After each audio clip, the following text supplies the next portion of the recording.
Hai, karena udah masuk akhir tahun dan mendekati 12.12, saatnya gue share 2024 base makeup atau produk-produk favorit tahun ini. Ini sesuai preferensi dan selera gue sebagai pencinta doyin makeup dengan skin type oily acne prone dan skin tone medium. Tapi tenang, range harganya bervariasi. Banyak yang di bawah 100.000 juga. So, langsung aja gue pakai makeup-makeup ini sambil kasih tahu alasan kenapa gue nobatkan sebagai base makeup 2024 disebut kekurangan kalau ada. Biar gampang, gue list semua produknya di deskripsi. Let's get to the video. Nggak mungkin nggak disebut kalau gue pakai dia terus di YouTube. Also, ini mungkin agak out of topic, tapi kalau gue bikin video berkeranjang kuning di TikTok, selalu tentang produk ini yang rame. Lo lihat aja viewsnya segimana.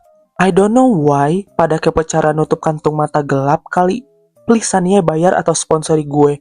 Tuh, lihat serame apa video tentang produk lo. Anyway, color corrector nggak nyampe 20 ribuan ini fungsinya menetralisir warna imperfection. Fungsi perwarna ntar gue munculin di layar. Formulanya creamy, jadi nggak perlu khawatir susah di blend atau bikin kering cakey. Isinya banyak, pasti awet dan tahan lama habisnya. Terutama karena pakai color corrector itu dikit-dikit apply-nya. Bahas apa lagi deh? Oh iya, banyak yang pada nanya ke gue karena ngerasa warna oranye ini terlalu pekat. Terus trik biar nggak jadi kusam gimana? Oranye emang lebih cocok buat sawo matang ke gelap, kalau yang lebih terang cocoknya warna peach. Cuma yang udah keburu beli atau punya, simple aja, campur sama concealer lo. Nanti juga lebih soft warnanya. Ada dua varian packaging, tapi isinya sama aja sih. Si lucu concealer second date. Packaging dan formula sama-sama cakep. Gue jadiin spot conceal, soalnya beli shade-nya kegelapan. Second date ini tipe concealer hydrating, kerasa lembab dan ringan, medium to full coverage. Bisa dipakai di semua bagian muka. Nggak khawatir cepet creasing. Gue nggak punya komplain sama dia kecuali salah beli shade aja. Termasuk concealer lokal underrated malah. Easy to blend, enak buat daily look. Buat acara tertentu juga bisa, tapi I would say gue nggak menduga bakal suka BB tint dari Wardah ini karena dia tuh versi repackage dan harganya murah. Ada dua versi ukuran. Gue mikirnya kayak, bakal standar hasilnya. Tapi ternyata cakep loh. Apalagi namanya BB tint. Tapi medium to full coverage. Tadinya mengira sebatas light to medium. Meski coveragenya bisa nutup full, rasanya ringan di muka. Buat daily use pun bisa. Matte finish, tapi nggak kering sampai cakey atau creasing banget di area kering. Again, murah dan ada dua versi ukuran. Cuma yang kecil pun udah banyak 15 mili gitu. Oil control dan ketahanan cukup bagus loh. Bisa awet seharian. Kritik gue adalah pilihan shade-nya tolong diperbanyak. Dia tuh cuma 4 shade dan gue tergelap. Kalian bisa lihat masih keterangan dan bukan undertone paling pas karena netral. So, sayang banget produk bagus tapi nggak semua orang bisa pakai. Apalagi Wardah ini kan brand lokal. Yuk bisa ekspansi shade biar lebih banyak orang lokal yang bisa cocok warna complexion-nya. Next, buat under eye ada concealer Bantet dari Lux Crime. Aplikatornya gede ya, jadi di bawah mata kayak tinggal dot gitu. Udah cukup, nggak harus kebanyakan swipe. Kalau dibandingin si second date, si Lux Crime ini lebih tinggi coverage-nya dikit. Dia juga finishnya antara skin like sama semi matte. Kerasanya ringan, pernah dipakai buat semuka juga nggak masalah. Cukup easy to blend dan nggak bikin kering. Palingan dia isunya cukup dikit, di bawah 5 gram. Harganya di bawah 100.000 sih, but overall secara formula emang bagus dia. Liquid blush di Rimi ini definisi blush super seger dan light feel-nya di wajah. One thing, dia penutup lubangnya kadang suka copot jadi belepotan. Semoga dibenerin deh. Kalau ngomongin tekstur, dia cair tapi bukan yang rani leleh gitu. Pigmented dan bisa di-build. Di blendnya pun effortless. Pakai jari langsung halus looknya. No ribet sama sekali. Hasilnya setelah di-blend cukup glowy. Kayak flush natural cakep deh.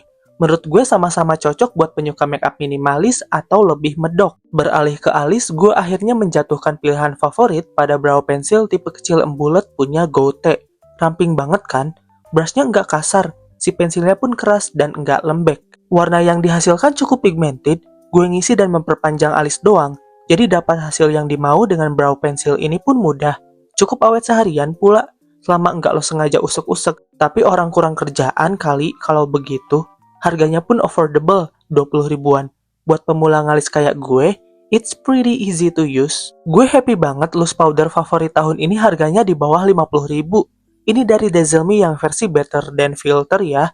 Gue pakai shade N03 Medium Sand. Partikelnya halus, efek blurringnya cakep tanpa bikin kulit kering. So far, bedak tabur ini bisa gue gabung dengan berbagai complexion yang dipunya. Cushion, foundation, skin tint, Oil control dan ketahanannya lumayan lah. Di kulit kilang minyak gue udah cukup. Ini subjektif banget, tapi gue suka si puffnya. Lumayan gede sehingga 3 jari muat di talinya. Loose powder ini udah nggak ada fragrance cukup menyengat kayak versi lama. Bagus deh, soalnya gue suka pakai bedak agak banyakan dan berkali-kali. Kalau terlalu wangi, jadinya agak overwhelmed. Ya, kontur palette Judy Doll hadir kembali. Dia isinya ada 4 shade, 2 kontur, 1 highlighter matte, 1 highlighter shimmery. Ada kacanya juga. Kelihatan lah, itu di print udah pada hilang, berarti sering dipakai. Malah ada yang udah hit pen. Bukti beneran dipakai dan favorit ya begini. Bukan cuma muncul di satu konten review dibilang suka, setelahnya ngilang, nggak pernah kelihatan pakai lagi. Mulai dari kontur hidung dulu. Dia ini kontur real cool tone ya, undertone-nya abu-abu. Jadi pas di-apply di wajah hasilnya meniru bayangan yang emang cool undertone. Formulanya halus, bukan tipe geragas banyak fallout banget. Pigmented, udah pernah gue pakai buat daily atau make up tampil dance. Kontur di paletnya ada 2, yang kecil tuh lebih abu, kalau yang gede lebih gelap. Di kulit sama mata gue nggak ketara banget bedanya, soalnya sama-sama buildable juga. Tapi gue suka hasilnya. Kelihatan lah ya, bisa bantu muka lebih tirus dan ada efek lifting. Beralih ke highlighter matte, ini bakal dipakai di area hidung, under eye deket hidung, sama lengkung inner corner biar kontras sama konturnya tadi. Pigmentasinya lumayan, bisa di-build juga. Dia termasuk step essential di makeup rutin gue karena kelihatan bedanya. Beneran ngasih efek 3D. Jadi riasan tuh nggak flat kesannya. Dibanding sama si produk serupa Gogotels, Judy Doll ini lebih halus partikelnya, udah ada kacanya juga, dan lebih wah bahan packagingnya. Ini gue pakai versi warm, tapi tetap cool tone ya konturnya. Yang mencolok itu di versi cool, highlighter matte-nya lebih ke pink. Kalau ini kan kayak beige ada hint kuning dikit. Kita eye makeup dulu dan ini ada 2 palet super cakep. Second Date itu palet brand lokal. Gogotels ini Chinese Beauty. Kenapa demen? Second Date Insta Peach ini color story-nya gue banget. Peachy warm tone. Kalau ngerilis eyeshadow sendiri, warnanya pasti begini. Kalau si Gogotels ini strong point-nya ada di variasi shimmer dan glitter super sparkly. You know gue lemah dengan hal tersebut. Shade pertama pakai warna ini dulu. Hampir kayak mustard, ada hint oranye juga. Di seluruh kelopak mata atas bawah.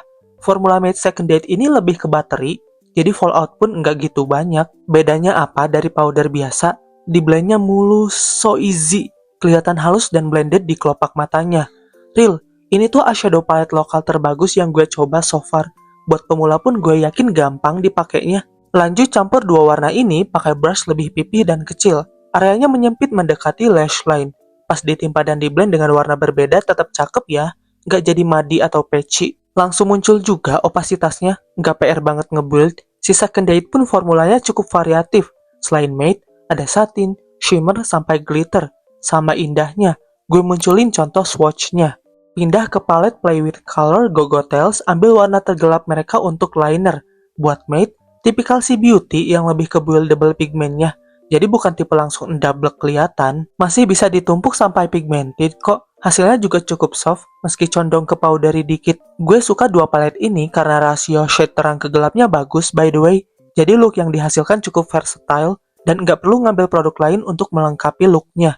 Seenggaknya buat gue, tadi tergelap, sekarang paling terang di Second Date. Ini dipakai buat isi egosal aja, nggak cukup sekali. Soalnya shade terang emang perlu ditambah terus biar kelihatan. Wajar, garisnya pakai shade contour aja agar simple. Trik biar nggak kelihatan aneh, ujung egyosalnya dikasih warna dasar yang atas. Yang pertama dipakai, bintang utama palet Gogotels, The Shimmer. Gue suka shimmer si beauty tuh partikelnya beneran berkilau dengan base nyaris transparan. Jatuhnya jadi kayak topper shimmer, yang Second Date juga ada yang mengilap mirip gini. Tapi buat urusan shimmer flashy, emang Korean atau Chinese makeup juaranya. Nih, kombinasi base eyeshadow palette 2024 gue. Cakep kan? Eyeliner kecintaan gue lagi-lagi nggak nyampe 20.000 dari brand lokal Salsa. Brushnya cukup tipis dan kecil, jadi super easy buat bikin liner runcing. Dia bukan eyeliner paling hitam pekat warnanya, cuma gue nggak keberatan karena cukup gelap kok kelihatannya pas diaplikasikan. Dia lentur dikit, jadi bikin liner agak panjangan pun gampang. Sepengalaman gue, lumayan tahan lama seharian. Gue bawa beraktivitas keluar masih stay. Personally, eyeliner nggak perlu yang mahal. Selain buat liner, gue juga nanti manfaatin si Salsa ini untuk nimpa tahi lalat yang ketutup complexion. Di bulu mata turun dan lesu gue, sejauh ini si something tipsy lah yang paling memuaskan hasilnya. Ini aplikatornya agak melengkung, Gue suka karena yang ke bawah nggak kebanyakan. Jadi pas dipakai minim belepotan jadinya. Si Tipsy ini emang versi lengthening dan bikin lentik dari something. Bikin panjang, kelihatan. Bikin lentik sesuai klaim. Selain itu, dari beberapa maskara yang pernah dicoba, dia tuh yang paling tahan lama lentik jigraknya di gue. You know, eyelash gue tuh gampang banget turun. Awet seharian juga. Personally nggak ngerasain pada rontok atau smudge setelah berjam-jam. Kalau susah dibersihin, ya maskara waterproof tahan lama begini nggak bakal gampang luntur. Makanya bersihinnya disarankan pakai oil-based cleanser, kayak cleansing oil atau cleansing balm. Micellar water doang mah susah. Nih hasilnya. Buat daily sih, udah cakep brutal. Omong-omong gue mau nyoba bulu mata palsu bawah yang nyatu dari ujung ke ujung. Nggak bakal dimasukin footage karena pasti kesusahan pakainya. Dan bener aja, besoknya malah nyoba lagi ternyata lebih enak digunting dibagi 3 baru tempel. Kelihatan nggak sih? Ini udah dipasang fake lashes atas bawah ya. Ini kayaknya produk terbaru yang masuk list best makeup gue tahun ini. Blush Insta Perfect. Packagingnya pun elegan ya. Magnet pula penutupnya. Shade 04 Orange Blush cakep buat warm tone kayak gue. Dia bukan powder blush matte, melainkan shimmery blush dengan partikel kilau halus. At least buat shade 04 ini, efek shiny di pipinya nggak lebay. Oke, untuk kesan kayak merona tapi shimmering splendid. Pigmentasinya buildable, soft looking, gampang kok di blendnya. You could tell I like the product kalau udah nggak jelas. Palingan dia agak pricey, lebih dari 100 ribu. Selain itu, kalau lo agak kasar ambil dengan brush, fallout-nya rada banyak, jadi hati-hati aja. Lock the Look Setting Spray Skintific. Kebanyakan setting spray meski bukan dewy finish bakal ngasih efek glowy di muka, sedangkan si biru ini enggak. Kenapa? Ada kandungan powder di dalamnya, jadi hasilnya bakal matte. Wajib di-shake dulu sebelum semprot ya. Ini teman oily skin kayak gue sekali, karena matte finishnya itu. Mist spraynya juga halus, nyebar rata. Nggak harus takut kayak kena semprot air selang. Ada wanginya dikit, cuma nggak ganggu sih. Bantu bikin make up lebih tahan lama dan punya kemampuan oil control lumayan bagus. Again, harganya paling cukup pricey, di atas 100 ribu. Gue pun pakainya pas pengen pastiin make up tahan lama seharian banget, biar hemat nggak gampang habis. Highlighter shimmery dari palet si Judy Doll ini ada di tengah-tengah efek basah dan glittery. Masih halus, masih rata, nggak sampai chunky jelek nunjukin tekstur. Dibilang natural banget enggak, tapi super dangdut juga enggak sih. Hanya aja, bisa di-bleed sampai kayak bola disco. Balik lagi ke selera lo. Lip cream salsa ini nggak termasuk best makeup 2024 gue ya. Warnanya iya, gue suka banget bisa dijadiin base ombre atau dipakai sendiri. Cuma, di bibir gue agak kering dikit, terutama kalau lip wrap-nya kurang. So, ini dipakai buat dasar lipis favorit gue, yakni lip cream OMG. Kaget nggak? I know, gue juga nggak nyangka bakal sedemen ini sama formula baru lip creamnya mereka. Terutama buat shade. Salah ambil bentar, sorry banget. Maksud gue adalah shade 21 Passion. Kok gue pilih lip cream sebagai base lipis padahal demen glossy lips? I don't know. Mungkin justru karena banyak lipis glossy bagus, jadi bingung pilih mana. Sedangkan OMG ini ternyata memenuhi ekspektasi gue dengan formulanya yang nyaman. Matte tapi ringan, cukup tahan lama tapi nggak kering, pigmented tapi awet. Improve dari formula lama.